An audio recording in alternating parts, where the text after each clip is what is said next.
3 লাখ টাকা নিবেন না লাশ নিবেন। 10টা 9টার দিকে খবর পাইছি যে উনি মারা গেছে। তো মারা তো ভাই গেছে, আমরা রুমেই তো বুঝতে পারছি যে একটা লোক আপনার আসলে মানুষ যে মারা গেলে আপনার মলত্যাগ করে, এটা আমার নিজের চোখে দেখা। আমি যে সময় ওনারে যেসব পানি দিতেছিলাম শৈল, ওনার কাপড়ের ভিতরে মল পাইছি আমি। তার মানে ঠিক আছে, এটা আমি শুনছি যে মুরব্বীর কাছে শুনতাম যে মলত্যাগ করলে লাশ কিছু নিতে, তাহলে ওই সময় যে টান দিতেছে টানের ভিতরে আর মলত্যাগ হয়েছে। তার মানে দালাল মিথ্যা বলছে। হ্যাঁ, দালাল তো অবশ্যই মিথ্যা বলছে। তার পরবর্তী টাইমে আপনার আবার একটা ব্যাপার হয়েছে কি, দালাল যেদিন 3 দিন 4 দিন হের তো ইন্স্যুরেন্স কার্ড দৌড়ায় করলো, করার পরে দালাল ফ্যামিলিরে অফার করছে যে দালালের মাধ্যমে আইছে, এটা তো সৌদির দালাল, হ্যাঁ আইছে আরেক দালালের মাধ্যমে। ওই দালালে না সৌদি ওরা নাকি অফার দিছে, ওই জায়গা থেকে ওর বন্ধু আমারে বললো যে কাউসার ভাই কইতাছে 3 লাখ টাকা নিবেন না লাশ নিবেন। এখনো অনেক বিদেশ আছে, সৌদি আরব আছে, অনেক লোক রাস্তাঘাটে ঘুমাইয়া পার করতেছে, কিন্তু এগুলা কেউ জানে না, কেউ দেখেও না, সবাই যার যার মতো। একটা মানুষ মারা যাইতেছে কেউ ছয় না, আর একটা মানুষ ওইখানে জিন্দা ঘুমাই রয়েছে বাইরে, এর কেরা ধরবো? ওনারা চিকিৎসা কি টাকা জমা ছাড়াই সৌদি আরব কোনো কিছু হয়? আমরা তো বলছি টাকার বিনিময় ছাড়া যে জায়গায় দালালে তার রুমে ঢুকানো, আর এই জায়গায় রোগী কেমনে এই দেশে চিকিৎসা করো আপনি? তার মানে উনি যদি একটু বাইসাও থাকে, তার মানে উনি মারা যাবে, উনি মরে যাইবো যতক্ষণ টাকা না ডালবো বা রেফারেন্স না দেওয়া হইব। টোটাল রেফারেন্সটা যদি না শু করতে পারেন, হ্যাঁ কারি বা একটা সৌদি রেফারেন্স থাকতে হইব, তারপরে আপনি একটা ট্রিটমেন্ট নিব। প্লেট দিতেছে লেট হইতেছে, আর ভিতরে রুমের ভিতরে চিল্লাপাল্লা, সবাই ডাকতেছে কাউসার ভাই, আবার রুমের মুদির ছিল ওনার ডাকতেছে। ঠিক আছে, ওর নাম ধরে ডাকতেছে, আমার নাম ধরে ডাকতেছে, আইসি দৌড়ে আইসা দিই যে ভাইয়ের অবস্থা খারাপ, উনি পড়ে গেছে। পড়ে গেছে বলতে মারা যায় না, মানে পড়ে গেছে, পয়রা খিস্তা আছে, মানে মারা যাবো আর কি, মারা যাইবো এরকমই মনে করেন, হ্যাঁ এরকম, হ্যাঁ মানে এসকি উঠছে, মানে ঘুমানে মনে করেন গরু যেরকম জবা দিলে 4-5 টানাটানি শুরু করে, এরকম করতেছে। ঠিক আছে, পরে আমি তাড়াতাড়ি, আমি পুরান লোক আরো 2-4 জন যারা আছে হেরাও সবাই দইরা কই যেতে পানি দেন ছিল, পানি টানি দিছি। এর ভিতরে মনে করেন ওই লোকে পানি দেওয়ার পরে ওনার এস কি কমতেছে না, উনি বড় বড় টান নিতেছে, এরকম করে টান নিতেছে, অনেক বড় বড় টান নিতেছে, দম যাইতেছে এরকম, বাবু হ্যাঁ কথা কইতে চোখ উল্টাই দিছে টোটাল। আচ্ছা, তখন মনে করেন এর ভিতরে 15-20 মিনিট এর ভিতরে উনি টান দিতেছে। টান দেওয়ার পরে আমরা যেসব পানি দিয়া ঘরে ইয়াতে বাইরে থেকে রুমে আনছি, রুমে আনার পরে আপনার দিই যে আর 2 থেকে 3টা টান দিল, টান দেওয়ার পরে আর যে শরীর সব ঠান্ডা হয়ে গেছে, মানে থাইমে গেছে, হ্যাঁ থাইমে গেছে। ঠিক আছে, তখন আমগো মনে বাড়ি দিছে যে নাই, ঠিক আছে শেষ হয়তো। পরবর্তী টাইমে তাও আমগো লাস্ট চিকিৎসা ডাক্তারের কাছে পাঠানো দরকার এত ইয়ার ভিতরে। পরে রুমের ইয়ারে মুদির ইয়ারে ফোন দিয়েছি, রুমের মেন দালালে আইস ইয়া উনি আয় নাই। উনি আবার কি কইছে যে এই রুমের মুদির কইছে যে আপনি পোলাপান লইয়া হ্যাঁ লইয়া মেডিকেলে যান। আচ্ছা, পরে নিয়ে গেল। পরে হ্যাঁ কি করছে সবাই দৌড়া দৌড়া লয়ে গেল। লয়ে যাওয়ার পরে ভাই হ্যাঁ এদিন আমার আবার একটা অভিজ্ঞতা হয়েছে যে সৌদি আরব হওয়ার পরে আমি ওই দিন আবার একটা ভয় পাইছিলাম জীবনে। কিরকম ভয়টা হয়েছে আপনার, যে ওই লোকেরা কিন্তু আমি গালে চাপাই আর অনেক হাত দিছি, যে তেল মালিশ করে, মানে হাত পাওয়া তেল মালিশ করেছি, পাওয়া তেল মালিশ করেছি, মুখে চুলের ভিতরে টাইনা টাইনা পানি পানি দিছি। যে লোকটাই এর ভিতরে দেখছি যে রুমের যে মুদির হে ধরে না, আরো পুরান আরো কয়েকজন আছে হের লগে পুরান, মানে হের রুমে থাকে অনেক পুরান, হেরা কয়েকদিন ধরে আইছে, হেরা আমার অনেক আগে অন্য কাজে তো ঘুরে আইছে, আর অন্য কাজে যাইবো এখন ফাইনাল করা কাজ। ঠিক আছে, হেরাও ধরে না। পরে আমার ওরা যে সময় রুমে উনি হয়ে গেছে, হয়তো উনি ওই টাইমে মারা গেছে, 3টা টান দেওয়ার পরে অনেকে কইতাছে কানা ঘোষা শুরু করছে যে যে ধরছেন সামনে পুলিশ টুলিশ আইলে একটা ইয়ে ঝামেলা হয়ে যাবে। তাহলে আমি 2 মাসের মাথায় আমি তো একটা বেবাসা খেয়ে গেছি, যদি আমারে ধরে বা শুনছি যে ফিঙ্গারিং এর একটা ব্যাপার। তাহলে ফিঙ্গারিং এর আমি যেহেতু হের চুল টাইনা পানি দিছি, তেল দিছি, মুয়ের ভিতরে পানি দিছি, খাইতে টাচ আছে, আমার লগে আরো 2 জনের টাচ আছে, কিন্তু হ্যাঁ করছে আমি বেশি হ্যাঁ আমিও ধরছি, আরো 2-3 জন ধরছি, কিন্তু হ্যাঁ করছে ঘাবড়ায় গেছি আমি বেশি, যে কিরে আমারও জানা ছিল না। পরে আমি আবার আমার আত্মীয় স্বজন যারা সৌদি আরব আছে ওদের সাথে যোগাযোগ করলাম, ঘটনার তো ভাই লোক মারা গেছে, আর এই ঘটনা অনেকে কইতাছে। পরে অনেকে আমার কইছে আপনি ধরতে গেছেন, এই দেশের মানুষ যদি মহিলা রাস্তায় কাতরায় তাও টাচ করতে যাবেন না যতক্ষণ পুলিশ না আসবে। এটাই বিদেশ, এটার নামে বিদেশ। মানে মানবতা আপনার কলজা ভরা যদি অন্তর ভরাও থাকে তাও ধরতে পারবেন না, টাচ করা নিষেধ। আচ্ছা, ঠিক আছে। তারপরে তখন মনে করেন ওই দিনের পরে থেকে মনে করেন আমার মাথা রাওলায় গেছে যে কাম তো একে বাও করতে পারতেছে না, আবার একের ভিতরে একটা লোক মারা গেল। ওই যেদিন লোকটা মারা গেছে ওই দিন ভাই আমি রাত্রে 12টা 12:30টার পর রুমে ঢুকছি। এতক্ষণ খালি সাইডে সুইডে ঘুরছি। ভয় মানে সবাই এই রুমের কেউই নাই, সবাই পাসপোর্ট বুকের ব্যাগটা লইয়া, যে আপনার ব্যাগের মতো ব্যাগটা লইয়া সবাই যার যার মতো যায়। হ্যাঁ, ঘুরতেছে মার্কেটে। হ্যাঁ, সবাই আপনি চিনবেন না, ওই যে রিয়াদে বাতা মার্কেটে সবাই যার যার মতো ঘুরতেছে। লুলুতে কেউ যে যে জায়গায় পাইতেছে, আবার কেউ আত্মীয় স্বজনের কাছাকাছি আছে আর আত্মীয় স্বজনের বাসায় রাত পার করছে। কিয়ামত কিন্তু আমরা দেখি নাই। ঠিক আছে, এখন ভাই যেটা কইলো আর কি, যে ওই যে কিয়ামতের দিন নাকি সবাই সবার থেকে পালায়ন করবো। হ্যাঁ, আমি তোমারে চিনি না, বাপে সন্তানের চিনবো না, সন্তান বাপের চিনবো না। তো এটা হইছে সেই অবস্থা বিদেশ। আচ্ছা, তারপরে কি কর? তারপরে মনে করেন আমার ইয়ারও কইলাম, মানে আমার আত্মীয়রে যাই, আমার গার্জিয়ান হিসাবে আছে বড় ভাই কইতেছে ডরানি কিছু না, আপনি পাসপোর্ট কাছে রেখে তেমন কিছু হইতো না, আপনি রুমে যান, রাইত আর দেরি করেন না। আচ্ছা, নিউজ দিল, আপনারা গেলেন? হ্যাঁ, ওনারও আবার ডিউটি শেষ হয়েছে রাত্রে মনে করেন 10:30 এই দেশের। তখন আমি আবার দূরে আছিলাম রুমের থেকে, মনে করেন 3-4 কিলো দূরে। মানে বয়ে বলতে বয়ও মনে আবার ঘুরতেছি যে রুমে যাও আর রুমের এদিক দাও হোক গা আমার ব্যাগ। আপনার তো ওই বয়টা তো অবশ্যই আছে, মানবতা ধরতে গেছে। হ্যাঁ, একটা মানে মানসিক টেনশন ঢুকে গেছে, কিরে এই দেশে এই নিয়ম আমি আগে তো আমি জানি নাই। আঙ্গ বাংলাদেশে তো একজন রাস্তা পড়ে গেলে আমরা দৌড়াইয়া যায় ধরি। সৌদি আরব এটা ধরার ভাই আমি যা শুনলাম, আর এটা পরবর্তী জানতে পারছি যে এটা ধরার নিয়ম নাই। ঠিক আছে। তো ওই লোকটারে হাসপাতালে নেওয়ার পরে কি হলো এটা বলো। পরে আপনার ওই লোকটারে ট্যাক্সির ভিতরে উঠাই দিল, সবাই নিয়ে গেল হাসপাতালে নিয়ে যাওয়ার পরে যারা ওই যে লগে ছিল 3জন লোক, রুমের মুদির সহ আর 2জন লোক ছিল, টোটাল 4জন লোক, 3জন লোক গেছে, রুগী লিয়া 4জন গেছে টোটাল এক ট্যাক্সির ভিতরে। তো মেডিকেলে ঢুকানোর পরে আপনার রিসিপশনে কইতেছে টাকা জমা দেন, হের আকামা শু করেন, হের ইন্স্যুরেন্স শু করেন। ঠিক আছে। মানে অনেকে তো মনে করেন যারা নতুন এরা তো আর ই করতে পারে, আর ভিতরে একটা বাঙালি নাকি আসছে, বাঙালি কইতেছে ভাই আপনাকে নাম্বার দেন, নাম্বার দিয়ে বুকিং করেন এটারে, আর আকামা ইন্স্যুরেন্স টাকা টোকা কি কি লাগবো ডালেন। ঠিক আছে। আর ডালেন বলতে এই দেশে হয়তো আপনার সৌদি আরব থাকেন, ডালা বলতে এই দেশে ক্যাশে জমা দিতে হয়, এটা ডালা, অনেকে ডালা হ্যাঁ ক্যাশে জমা দিতে হয়। পরে ওরা রুমে হেঁটে বাইরে দালাল লাগে যোগাযোগ করে, দালালে বলছে যে তোমরা চলে আইও, টাকা কোনো কিছু জমা দেয় না, খালি রুগীরে ইমার্জেন্সি যে ঢুকায় থিয়া হেঁটে এই ব্যাপার কি কি লাগবো এটা শোনার পর দালালে গেছে চলে।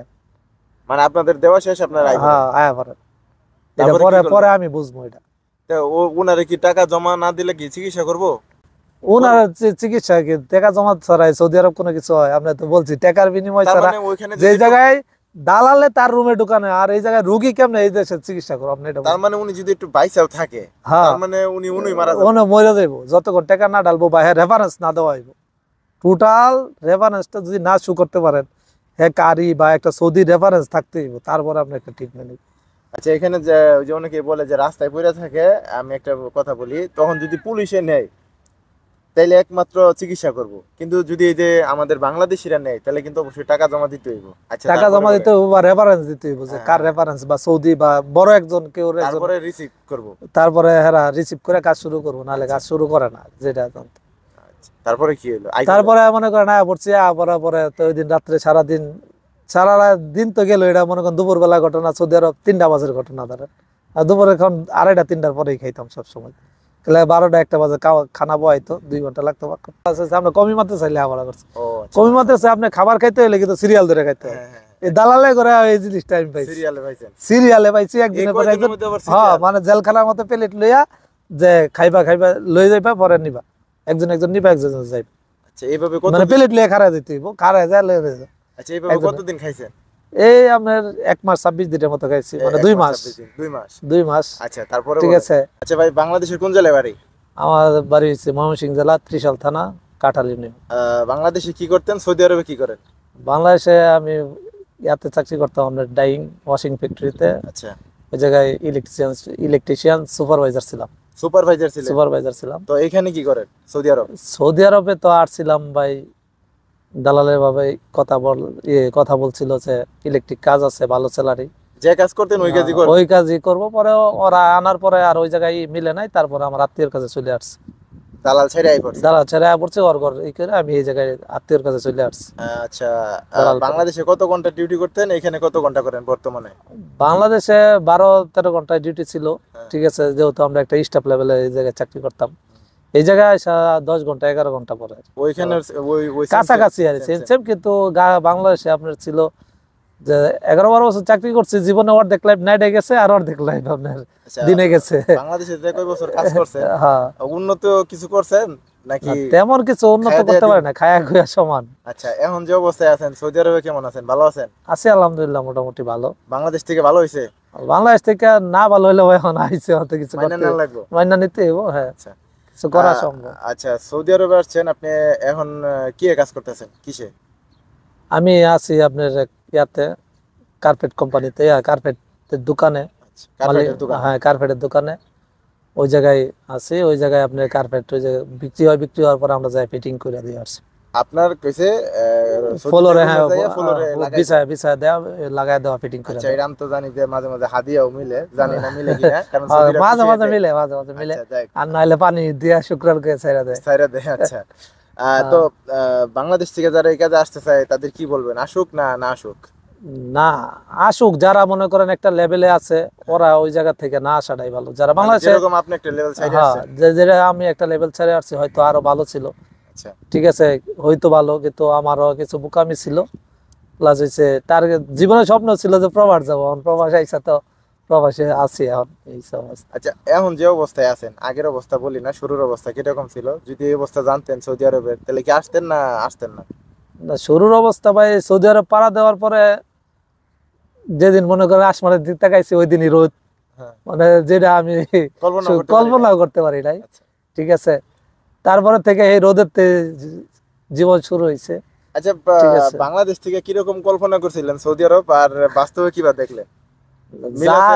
যা এটা কোনোটাই মিল নাই, এটার দ্বারে কাছে মানে কল্পনার জগৎটা অনেক ভালো থাকে। আচ্ছা, স্বপ্ন দেখতে অনেক ভালো লাগে, কিন্তু এটা বাস্তব করাটা অনেক কঠিন। আচ্ছা, এখন আপনি বললেন যে বাংলাদেশে ইলেকট্রিশিয়ানের কাজ করতেন, তো এই দেশে কার্পেটের কাজ করতেছেন, তো দুইটা কাজই আপনি মনে হয় পারেন এখন। বাংলাদেশে দুইটা শিখছেনই, আর এটাও আল্লাহর মতো শিখতে। বাংলাদেশের বেতন আর এই দেশের বেতনের মধ্যে পার্থক্য আছে? কিছুটা পার্থক্য আছে। বাংলাদেশের বেতন আর এই দেশের বেতনের পার্থক্যের ভিতরে ধরতে গেলে সেম সেম। হেনে ফ্যামিলি সাইডে আসছি, এই জায়গার ভিতরে মনে করেন টাকাটা ধরে রাখছে, টাকা ধরতে পারতেছে। তার মানে কিছু ত্যাগ দিলে ইনকাম করা যায়। কিছু ত্যাগ করলে ইনকাম করা। আপনি যদি ঠিক এইভাবে এই পরিশ্রমটা বাংলাদেশে করতেন, ফ্যামিলির সাথে থাকা, আপনি ভালো টাকা ইনকাম করতে পারতেন না? এখন বুঝতে পারছি যে এখন যদি মনে করেন এই যে শ্রমটা এই দেশে দিতেছি, এটা যদি মনে করেন আমি বাংলাদেশে এই চেঞ্জটা যদি ওই সময় থাকতো, তাহলে আমার মনে করেন যে আমি প্রবাসে হওয়া দরকার ছিল না। আচ্ছা, আমি এখানে বাইরে 1 মিনিট থামাই, যে বাংলাদেশ থেকে যারা সৌদি আরব আসেন বা যে কোনো দেশেই যান, বাংলাদেশে আপনারা বিদেশ যেভাবে পরিশ্রম করেন, ঠিক এই পরিশ্রমটা যদি কেউ বাংলাদেশে করে, আমি গ্যারান্টি দিয়ে কইতে পারি 100%। যে কাজটা করুক, ওইটাতে যদি উনি আরো ডাবল শ্রম দেয়, তাহলে কিন্তু উনার ইনকামটা বাড়বে। অবশ্যই বাড়বে। উনি শ্বশুর বাড়ি যাইতে পারতেছে না, উনার যদি বাবা মা মারা যায়, কেউ বা আত্মীয় স্বজন থেকে কেউ মারা যায়, উনি জানাজার যাইতে পারতেছে না, ওনার শ্বশুর বাড়িতে যাইতে যে মিষ্টি কেনার টাকা যে খরচ হয়, ওটা হইতেছে না, মানে সব দিক দিয়ে টাকা কিন্তু বাঁচতেছে। তো এই বাঁচাটা যদি দেশে বাঁচান গেত, এটা বাঁচান যেত, আর শ্রমটা যদি দিতে পারতাম পুরোপুরি দিতে পারলে মনে করেন সাকসেস বাংলাদেশে সাকসেস। এখন বাংলাদেশে অনেকে অটো চালায়, অনেকে সিএনজি চালায়, ওই যে 12 ঘন্টা ডিউটি কিন্তু কেউ নির্ধারিত ভাবে করে না যারা গাড়ি চালায়। ওরাও যদি মনে হয় সকাল 6টা থেকে শুরু করে সন্ধ্যা মানে রাত 10টা তৈরি করে, ঠিক আছে না ভাই? নিজের দেশে দুপুরে আইলো, খাওয়া দাওয়া করলো, আবার রাস্তায় চলে গেল। আমার মনে হয় দেশে তার 40,000 টাকা মাস ইনকাম করার কোনো ব্যাপার না। হ্যাঁ, কিন্তু তারপরেও সৌদি আরব আইসা পড়ে বা যে কোনো দেশে আইসা পড়ে, যাই কি এটা মানুষের বোঝান যাব না, এটা আপনারও বোঝান যাইতো না বাংলাদেশে থাকলে। হ্যাঁ, ওই যে অনেকে লাস্টে যে সময় মানুষ কয় না যে না পারলে যে কয় যে যা আমি ছাইরা দিছি, তাহলে আমরা সৌদি আরব যারা আই মুসলমান হিসাবে সবাই লাস্টে একটা কথাই কই যে মক্কা মদিনা আমরা ঘুরতে পারি। এইটা একটা আবেগের জায়গা, লাস্টে এটার উপরে ছাইরা দিয়া জীবন এক পথে পয়সা নেওয়া হয় যে হ্যাঁ এনতে আমার জীবন, এটাই আমার বাইসা নিতে। তখন যদি দেশে থেকে পরিশ্রম করতো, ওই ইনকামের টাকা দিয়ে কিন্তু সে বাংলাদেশ থেকে উমরা করতে আসতে পারতো। হ্যাঁ অবশ্যই আসতে পারতো। এখানে ডাবল একটা পরিশ্রম আছে, যেরকম ভাই যে কাজটা করছে, যে উনি যে বাংলাদেশে ওই কাজটা করতো, যে কাজটা ছাড়িয়েছে ইলেকট্রিক কাজ, ওইখানে শ্রম দিত সেম সেম, তাহলে সৌদি আরব আসতো উমরা করতে, আবার ওইখানে নিজে প্রতিষ্ঠিত হইতে পারতেন। এখন এখান থেকে আপনি বাংলাদেশে যাবেন, আবার নিজের থেকে আবার 5 বছর 10 বছর খাটাই একটা বিজনেস তৈরি করা লাগবে। ডাবল শ্রম এখানে দিলেন 5 বছর 10 বছর, বাংলাদেশে দেন লাগবে 5-10 বছর, তাহলে আর ওই সেম শ্রমটা যদি আপনি বাংলাদেশে দিতেন একবারে সাকসেসফুল। আর মেন হচ্ছে ভাই একটা জিনিস আমি মনে করি, যারা বাংলাদেশে থাকে, প্রবাসে আসলে টাকার মায়াটা কি জিনিস এটা এরা বুঝতে পারে আর কি। না হলে বাংলাদেশে ভাই আমি নিজেও, আমি নিজের পকেটে আল্লাহর রহমতে আপনাকে দোয়াই, যেহেতু আমি একটা সুপারভাইজার ছিলাম, আমার পকেটে মনে করেন 1000-2000 টাকার নোট কন্টিনিউ থাকতো। আজকেও যদি আপনি আমার পকেটে দেখেন, সৌদি আরব হয়তো আমি গতকালকে পরশুদিন স্যালারি পাইছি, আছে পকেটে, কিন্তু এমনও সময় যা পকেটে যে সৌদি আরবের মনে করেন 5 রিয়াল থাকে না, 1-2 রিয়াল কন্টিনিউ থাকে, 5 রিয়াল থাকে না। আচ্ছা, আপনি সৌদি আরবে শিক্ষাটা কি পাইলেন? সৌদি আরবে মধ্যে শিক্ষাটা কি পাইছেন? শিক্ষা এটাই পাইছি যে যে মনে করেন কর্মসংস্থান, যে বাংলাদেশে যদি আমরা সঠিকভাবে চলতে পারতাম, এই ভুল মনে করেন বিদেশ চাইলে অনেক কিছু পামো, আত্মীয় স্বজনরা না করে যে বিদেশ যাই আয়েন না, যে বিদেশে অবস্থা ভালো না, কিন্তু আমরা আসলে মনে করি যে না, হ্যাঁ ওরা আমার ভালো চায় না। আসলে এটা আমি 100% আমি নিজের তো ভাবতাম যে ওরা হয়তো আমার ভালো চায় না, কিন্তু এই জায়গায় এসে দেখছি যে সময়ের কি মূল্য, ঠিক আছে।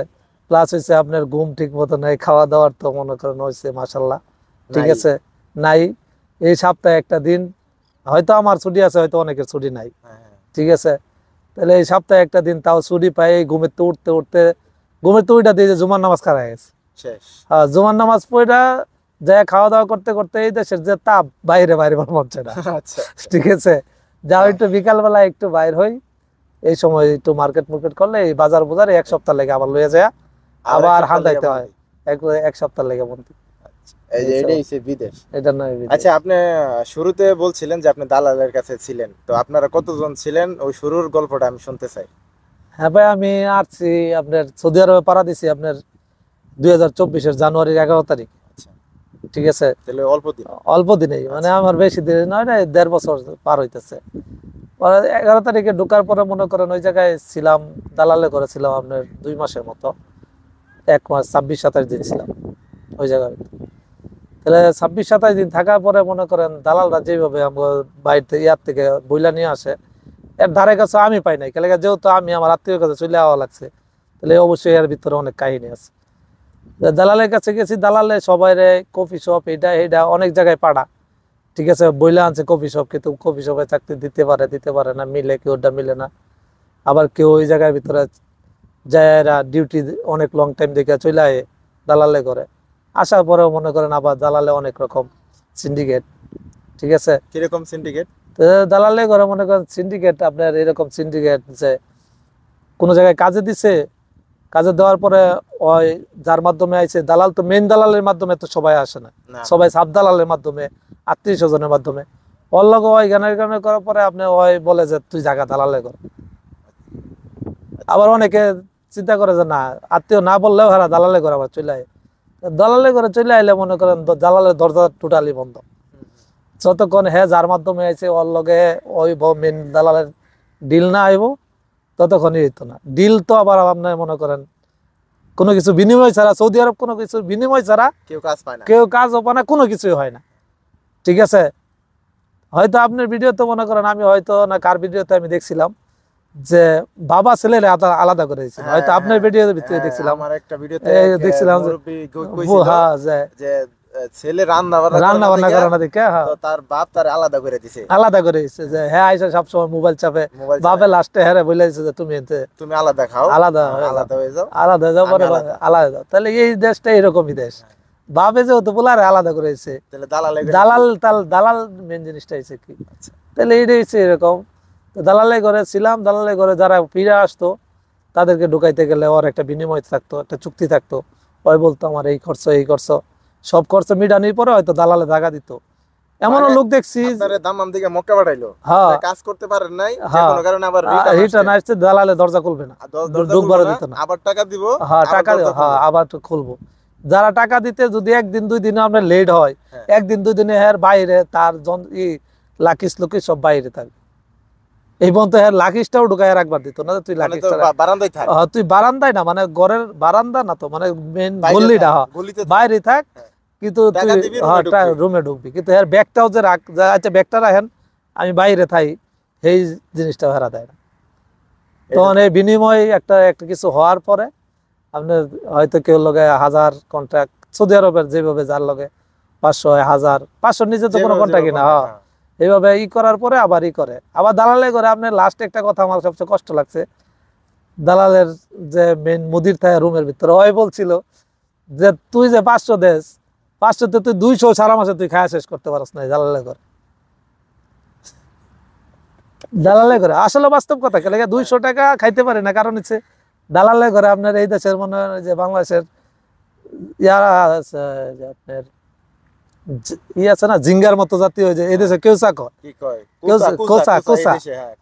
কুচা আর বড় বড় মিষ্টি লাউ ইটি এটি মনে করেন আমরা সস্তা, মানে গর্দা হিসাবে এইভাবে কিনা নিয়ে কিনা মনে করেন এর ভিতরে রুমের যে মুদির আছে, মুদিরের ডিরেকশন দিব, দিনে দুপুরে একবার খাওয়ান দিব, রাত্রে একবার খাওয়ান দিব, আর কোনো খাওয়ান নাই। সকালবেলা সবাই দালালে ঘরে ঘুমাতে উঠে 10টা 11টা 12টা, যার যার খাওয়ান হয়ে খাও, এই 2 বেলা খাও, যদি খাও তাহলে যার যার খাওয়ান খাও। দুপুরে খাওয়ানি দিব আপনার 2টা থেকে 3টার পরে। খানা কি রকম? খানার বর্ণনা ভাই অনেক কঠিন। এই কেউসার ভিতরে লাউয়ের ভিতরে 2 টুকরা কি 3 টুকরা মাছ দেয় বাইরে খালি ভাগ করে। আচ্ছা 1 মিনিট আমি থামাই। কুসা এটা হচ্ছে সৌদি আরবের একটা যেরকম বাংলাদেশের লাউ বা এই দেশে এরকম হচ্ছে কুসা, তবে খাইতে লাউয়ের মতো স্বাদ না, পাঞ্চা পাঞ্চা লাগে। ঠিক আছে, বিসি শসার মতো দেখতে। ঠিক আছে, আমি তো জেলখানায় যাই নাই, মানুষ যেরকম বলে আর কি ওরকম। আচ্ছা তারপরে বলেন। তারপরে মনে করেন ওইটি খাওয়া দাওয়া করতাম, ঠিক আছে। তখন মনে করেন এই খাওয়া দাওয়া ভালো লাগতো না, তখন আমরা যাই বাইরে, যেহেতু বাংলাদেশ থেকে আইসি। কতজন লোক ছিলেন একসাথে? তখন আমার রুমের ভিতর লোক ছিল 27 থেকে 28 জন। এক রুমে না? 2 রুমে এক এক রুমে মনে করেন আমগো বাংলাদেশে রুমটা হইব মনে করেন 15 বাই 15 ফিট।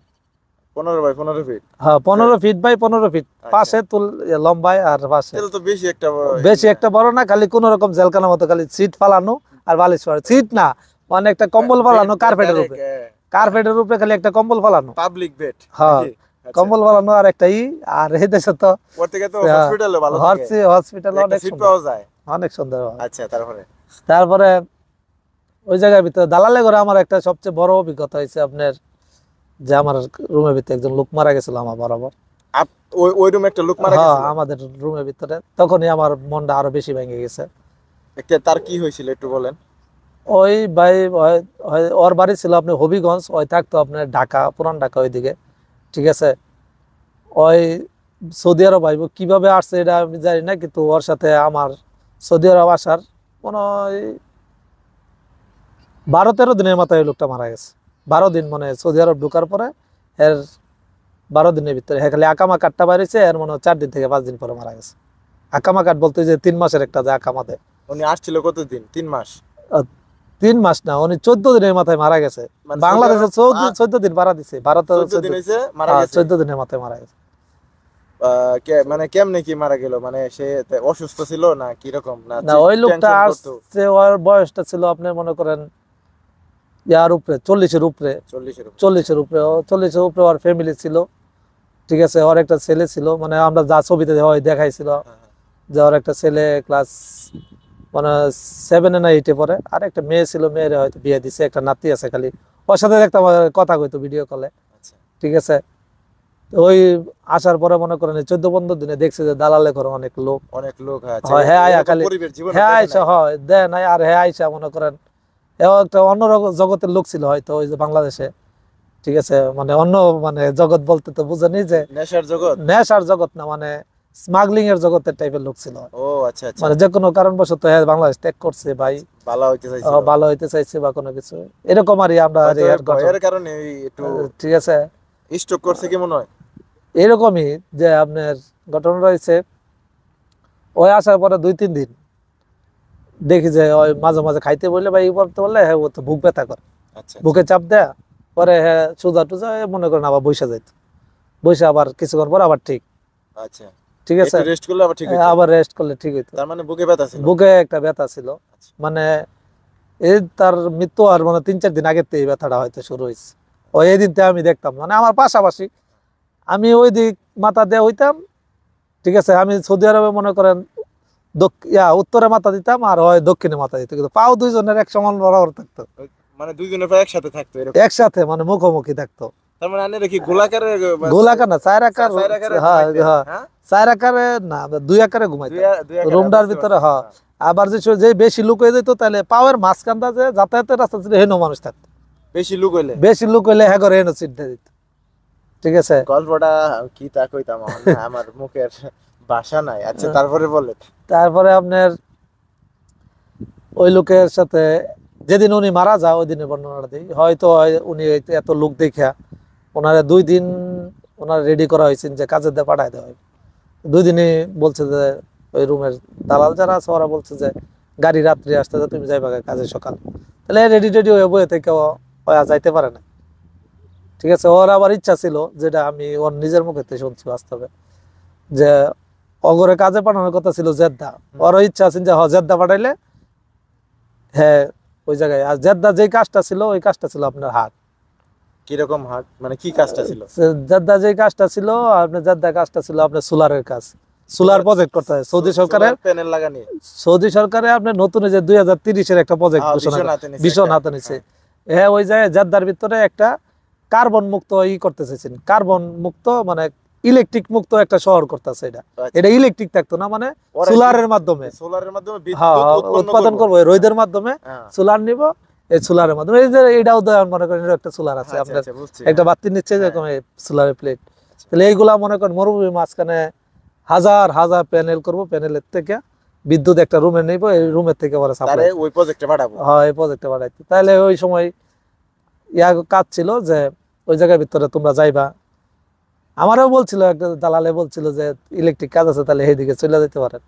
আর আমার যে আবার আনছে উনি বলছে যে না, এই জায়গায় তো রোজ আছে, আপনি যায়েন না, ঠিক আছে। ওই আবার একটু চিকনে আমার বইলা দিচ্ছেন যে মেন দালাল বললেও আপনি যায়েন না। বিষয়টা পরিশ্রমের, হ্যাঁ পরিশ্রমের, কেন পরিশ্রমের। আমারই আবার একটা আত্মীয়, ঠিক আছে, মানে আমার বাইরে হয়, ওনার ওই জায়গায় পাঠাইছে, উনি ওই জায়গা থেকে বাইকা এমন পর্যন্ত ভাগা। আচ্ছা, ঠিক আছে। আচ্ছা আচ্ছা, তার মানে উনি ওই জায়গা থেকে আমার সতর্ক করছে যে আপনি এই জায়গায় আইসেন না। পরে আপনি যান নাই? হ্যাঁ, আমি কইছি যে ওই জায়গায় হেরা বলতেছে তাহলে আমি ওই জায়গায় যাবো। পরে আমি ওই জায়গাতে কাজের বর্ণনা পাইছি যে বাংলা অগরে কাজ কি দিব, অগরে নিয়ে যায় মনে করেন কাজ দিব হয়েছে মরুভূমি মাঝখানে বড় বড় খুঁড়ি গাড়ো, লোহার খুঁড়ি, ঢালাই খুঁড়ি, এটি গাড়বো, আর এটির উপরে আপনি ফ্রেম বহাইবো, এত মোটা মোটা আপনার পাইপ রোদ্রের ভিতরে সারাদিন করবো। আর এর ভিতরে আপনার দুপুর বেলা খানা লয়ে যেতে হইব রুমে, আর এই মরুভূমির মাঝখানে খাইবো। আর ওরা যে বর্ণনা দিল যে ভাই খাইতে বসে হঠাৎ করে বাতাস আইছে, বাতাস এলে প্লেটের ভিতরে ভালো ঢেকে গেছে, মানে পলিথিনের ভিতরে রোদ থাকলে বাতাস থাকে, গরম বাতাস। হ্যাঁ, গরম বাতাস। এটা যারা সৌদি আরবে আছেন তারা হয়তো বুঝতে পারবেন। আর এরকম কাজে ভাই যেটা বলতেছে না আসাই ভালো। তারপরে বলেন। তারপরে আপনার কি করছে যে বালু চলে আসে, তাহলে আমি ওই সময় চিন্তা করছি যে না, এই কাজে আমার কই আনছে কারেন্টের কাম দিব, ঠিক আছে। তখন মনে করেন কারেন্টের কাম তো মনে করেন দিব কইছে, তারপরে তো আমার কারেন্টের কাম মিলাইতে পারতেছে না। এর ভিতরে আবার এই যে দালালের এই ঘটনা ঘটলো যে রুমও একটা লোক মারা গেল যেখানে, ওইখান থেকে শুরু করে মারা গেল হয়েছে। ওই লোকটা মনে করেন দুপুরবেলা প্রতিদিন আমরা একসাথেই খাই বলতে কি আমার জীবনে আমি মাদ্রাসায় লেখাপড়া করছি। আপনার একটা কথা কই, আমি আপনার মানবতা ছিল, আমরা কমি মাদ্রাসায় লেখাপড়া করছি। কমি মাদ্রাসায় আপনি খাবার খাইতে হলে কিন্তু সিরিয়াল ধরে খাইতে হয়। এই দালালে করে এই জিনিসটা আমি পাইছি, সিরিয়ালে পাইছি। একদিনের পরে হ্যাঁ, মানে জেলখানার মতো প্লেট লইয়া যে খাইবা লই যাইবা, পরে নিবা, একজন নিবা, একজন যাইবা। আচ্ছা, এইভাবে মানে প্লেট লইয়া খাড়া দিতে হইব, খাড়া যায় লইয়া যাইবা।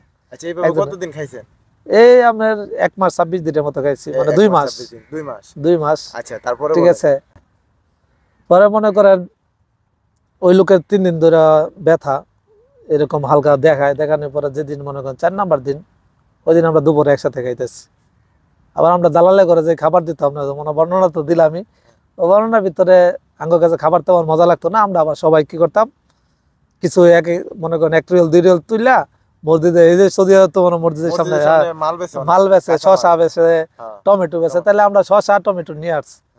নিয়ে কি করছি পেঁয়াজ মরিচ দা সালাদ বানায় এই তরকারির লগে তরকারি মজা না লাগে ওটা সালাদ দাও ভাত আচ্ছা এরকম খাইছি। আমার কাছে ছবি আছে আপনারা দেখো আচ্ছা, এক সময় সমস্যা নাই, দেওয়া পরবর্তীতে দেখবো নি। ঠিক আছে। দালালে ঘরে কি খাউন্ডা বিছনাটা পরে আমরা খাইতে সালাদ করছি। ওই সালাদ করা অবস্থায় সরিষার তেল নাই, সরিষার তেল সবার কাছে আছে, সবাই তো আর দিয়ে আসে না, না না দিতে চায় না, সবাই রাইখা দেয়। সবাই কারণ রাইখা এদিকে দেয়, যাবো গা। সবাই এক এক দিক যাইব গা। হ্যাঁ, তাহলে ওই ভাই আবার তেল দিছে আমার কাছে, কাউসার ভাই আপনি তেল লন, আমার কাছে তেল লন। আচ্ছা তাহলে ভাই তেল দিছে, তাহলে ভাই তেলটা মনে করেন মা আইছি সবাই খাইছি। খাওয়ার ভিতরে উনি আবার ওই দিন তেমন বেশি খাই নাই, উনি অল্প খায় উঠে গেছে গা। তাহলে আমার খাইতে আবার একটু লেট হয়েছে, আমি আবার এই রুমের ভিতরে আবার পুরাতন ছিলাম। পুরাতন বলতে কি আপনি হয়তো আপনি একটু জানেন, সিনিয়র ছিলেন, senior একটু ছিলাম আগে বলে, ছিলেন, হ্যাঁ। হেরা পরে আইছে। আর যারা আইছে হেরা 20 দিন 25 দিন 1 মাস 1 আই মাস 5 আপনারা দিন 7 দেখছে। দিন, হ্যাঁ হেরা সবাই পাইছে। আচ্ছা হেরা এতে কেউ গেছে ওগা আবার রিটার্ন আইছে, আবার আইছেও, কিন্তু আবার আমি এই পর্যন্ত আইতাছে। হ্যাঁ আমি এই পর্যন্ত রুমের তে বাইরে যেতে পারি না। আচ্ছা আচ্ছা ঠিক আছে। তারপরে আপনার ওই জায়গায় আপনার আমার খাইতে লেট হয়েছে, ওই লোকে খাইয়া আগে যায় প্লেট টেলেট ধুয়ে রুমে বইছি। বইছে। আচ্ছা আর আমি আরো খাওয়া শেষ হয়েছে, ওরাও দেখছি যে প্লেট লেট উঠতেছে, আমি প্লেট লে বাইরে খাওয়া শেষ করে গেছি। মানে পরে আপনার ওই দালালের কইছে চলে আসতে, পরে হের লগে আবার একটা ফ্রেন্ড ছিল কাছের, ঠিক আছে, ওরা দুজন একসাথে আইছে বিদেশ। তাহলে ওই তো হেরা থুয়ে আইছে, হ্যাঁ সবচেয়ে টেনশনে আছে বেশি, ঠিক আছে। আর মোবাইলও লইছে আবার, আচ্ছা আচ্ছা যে মারা গেছে আর মোবাইল কিন্তু আমগো কাছেই, মোবাইল তো রাইখে ঠিক আছে। গেছে। আচ্ছা হ্যাঁ মোবাইল রেখে গেছে, রুমে রেখে রুমের লোকেরাই হাতে লইয়া ওই যে আর কাছের লোক আছে, ঘুরতাছে ফিরতাছে। হয় হ্যাঁ হের কাছে দেয়া দিছে। পরবর্তী টাইমে ওই জায়গা থেকে ফোন আইছে পরের দিন, যে কই আপনাকে লোকজন কই, মানে হাসপাতাল থেকে? হ্যাঁ আচ্ছা আচ্ছা লোকজন কই। অনেক ভিতরে আমরা দালালের কাছ থেকে খবর পাইছি যে ওই লোক বাইসা আছে, টেনশন করিস না। দালালে বলছে পয়সা আছে? হ্যাঁ দালালের কাছে তো আমরা যোগাযোগ করতে, আঙ্গুর তো আর যোগাযোগের মাধ্যম নাই। হাসপাতালে তো যোগাযোগ করার মাধ্যমে। দালালে হেন দেয় আর সৌদির লগে লিঙ্ক আছে, হ্যাঁ সৌদির মাধ্যমে রায় এক হইতেছে, আমি ট্রিটমেন্ট সব করাইতেছি। আচ্ছা পরের দিন, তারপরের দিন ওই দিনই আবার রাত্রে 9টা 10টা বাজে, একদিন পরে আরই 10টা 9টার দিকে খবর পাইছি যে উনি মারা গেছে।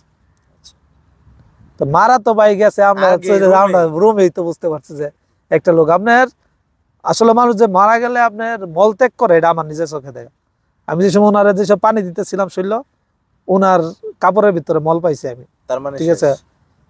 এটা আমি শুনছি যে মুরব্বীর কাছে হ্যাঁ, শুনতাম যে মল ত্যাগ করলে লাশ কিছু নিতে, তাহলে ওই সময় যে টান দিতেছে টানের ভিতরে আর মল মারা ত্যাগ গেছে। হয়েছে। তার মানে দালাল মিথ্যা বলছে। হ্যাঁ দালাল তো অবশ্যই মিথ্যা বলছে। তার হ্যাঁ। পরবর্তী টাইমে আপনার আবার একটা ব্যাপার হয়েছে কি, দালাল যে দিন এনে 3 দিন 4 দিন হের তো ইন্স্যুরেন্স কার্ড দৌড়ায় করলো, করার পরে দালাল ফ্যামিলিরে অফার করছে, যে দালালের মাধ্যমে আইছে, এটা তো সৌদির দালাল, হ্যাঁ আইছে আরেক দালালের মাধ্যমে। ওই দালাল এনে সৌদি ওরা নাকি অফার দিছে, ওই জায়গা থেকে ওর বন্ধু আমারে বললো যে কাউসার ভাই কইতাছে 3 লাখ টাকা নিবেন না লাশ নিবেন।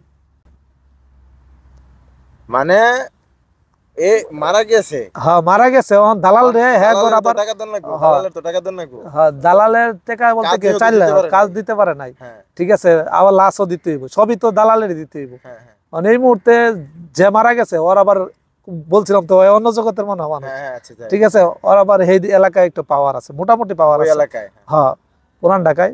তখন হ্যাঁ আপনার ঢাকা পল্টনে ওইদিকে অফিসে যায় আপনার ই করার পরে হ্যাঁ অফার করছে যে লাশ নিবেন না টাকা নিবেন। আচ্ছা পর 3 লাখ টাকার নাকি একটা ই করছেন, যে ডিল করছেন, তার ফ্যামিলি করছে আঙ্গুর টাকা টোকা লাগতো না, আঙ্গুর লাশ ফেরত দেন। তাহলে এটা মনে করেন এর ভিতরে 4 দিন চলতেছে, 4 দিনের মধ্যে পরে আমি 4 দিনের মধ্যে চলে আসছি। আবার এই লোকটা মারা 3 দিন থেকে 4 দিনের ভিতরে আবার আমি এনতে ব্যাক করছি, আমার কাম দিতে পারতেছে না, আচ্ছা পরে আইনে ঠিক আছে। বলছেন যে পরে এখানে থাকলে কোনো লাভ এই নাই। কোনো থাকলে লাভ নাই, এর ভিতরে আমার আত্মীয় ফোন দিছে যে আপনি চলে আস। বাড়ি থেকে বলছে এদিকে আপনার যে লিঙ্ক পেয়ে হ্যাঁ, গেছেন। বাড়ি থেকে বলছে যে তাহলে তুই এই জায়গায় থাকিস না, তুই আর চলে যা। তারপরে আপনি আত্মীয়ের যখন কাছে আইলেন চলে তখন অনেক লোক ছিল, হ্যাঁ ওরা রয়েছে, ওরা রয়ে গেছে। ওরা রয়ে গেছে, তা আপনি বাইরে আমি ছিলেন? বাইরে পড়ছি। তারপরে আপনি আর কিছু জানেন না? আর কিছু জানি না, আমি এদিকে আর খবর লই নাই, ঠিক আছে। তার পরবর্তী টাইমে যারা ফিরে গেছে এরা অনেকে ফোন দিত, ঠিক আছে, ফোন দিলে খবর কইতো যে কেউর কাম হয়েছে কেউর কাম হয় নাই। এখন তো 1 বছর হয়ে গেছে, ভাই বিদেশ আইলে সবাই এখন এক যে এক জায়গায় এক এক দেশের আছে। মানুষ যে আপন অগরে বুইলা যায়, আর এই জায়গার ভিতরে তাৎক্ষণিকের কয়জনের মন থাকে, এইটাই এখন সবাই ঠিক আছে। ব্যস্ত আছে, এক হ্যাঁ, একজন যে এক এক এক একজন জায়গায় এক এক জায়গায় গেছে, অনেকেই আমার মতো সুইডা রুমের তে বাইরে গেছে। আচ্ছা বিদেশ যারা আসবেন, এই ভিডিওটা যাদের সামনে পড়তেছে, আমি বলি আমি শেয়ার করার দরকার নাই যদি এখানে শিক্ষামূলক কিছু না থাকে। আর বিদেশে আসার আগে আমি মনে করি যে এই ভিডিওটা আপনাদের দেখা উচিত, ঠিক আছে? বিদেশ যে কেউ কারণ না, আর কিয়ামতের দিন যে কেউ কারো চিনবো না তার প্রমাণ আমরা একবার করোনাতে পাইছি, আবার এই বাইরের মুখ থেকে শুনলাম যে বিদেশ বাস্তব ঘটনাটা। এইখান থেকে আপনি কি শিক্ষা পাইলেন আমি সেটা জানি না, তো আমি যেটা শিক্ষা পাইলাম যে ভাই যে কথাগুলা বললো, আসলে আমি কিছুক্ষণের জন্য মানে কি কম আমি ভাষায় প্রকাশ করতে পারতেছি না। যে একটা মানুষ মারা যাইতেছে, উনি ধরছিল, উনারে অনেকে ভয় দেখাইছে। ভয় দেখাইছে বলতে কিসের জন্য? যে এখানে ধরলে সমস্যা আছে, এই যে সৌদির এই নিয়মটা আছে। কিন্তু ভাই কমি মাদ্রাসায় পড়ছে, তার একটা মানবতা কাজ করছে। কমি মাদ্রাসায় পড়ার কারণে করছে না মানবতার দিক দিয়ে করছে এটা আমি জানি না। তো যাই হোক, কিছু শিক্ষা ছিল, যার কারণে দেখেন যারা ওইখানে ছিল তারা কিন্তু উনারে ভয় দেখাইছে, আর উনি কিন্তু তারে ধরছিল, কিন্তু উনারা ধরেও নাই। তাহলে তার একটু সাপোর্ট পাইছিল দেখে তার কিন্তু ভালো লাগছে।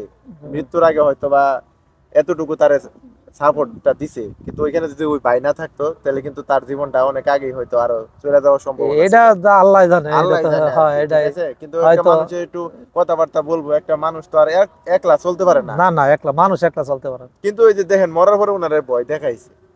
তো বিদেশটা আসলে কেউ কারণ না। এখানে ওই যে ভাই যেটা বলছিল, আমার এক ভিডিওতে বলছিল যে বাপে তার ছেলের আলাদা করে দিছে। তো এর থেকে বড় শিক্ষা আর কি হইতে পারে আমি জানি না। তো গল্পটা অনেক বড় হয়ে গেছে, আমি আসলে আর বেশি বড় করতে চাই না। আজান দিয়ে হালাইছে মাগরিবের। তো ভাই আপনার বাংলাদেশের কোন জেলায় বাড়ি?